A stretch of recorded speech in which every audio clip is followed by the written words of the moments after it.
আমরা আজকে দেখতে পাচ্ছি শ্রমিকরা আজকে অবহেলিত।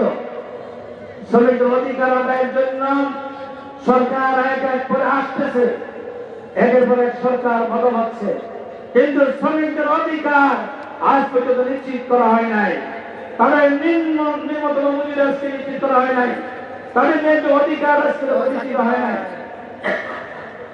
আমি আজকে ঘোষণা করতে চাই, বাংলাদেশ জামাত ইসলামীর মাধ্যমে আমাদের এই দেশের শ্রমিক বন্ধুদের ন্যায্য অধিকার আমরা আদায় করব এবং আপনাদের হাতে তুলে দেব এবং নিম্নতম মজুরি আপনাদের হাতে তুলে দেওয়া হবে।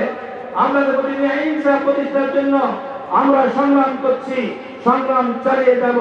কুমিল্লার সকল শ্রমিক বন্ধুরা আপনারা আমাদের সাথে যোগ হবেন, শ্রমিক কল্যাণের সাথে যোগ হয়ে আগামী দিনে শ্রমিক কল্যাণের মাধ্যমে শ্রমিকদের অধিকার আদায়ের লক্ষ্যে, ন্যায় ইনসাফ প্রতিষ্ঠার লক্ষ্যে, শ্রমিকদের ন্যায্য অধিকার প্রাপ্তির লক্ষ্যে ঐক্যবদ্ধ হয়ে আগামী একটি নতুন আন্দোলন আমরা গড়ে তুলব ইনশাআল্লাহ।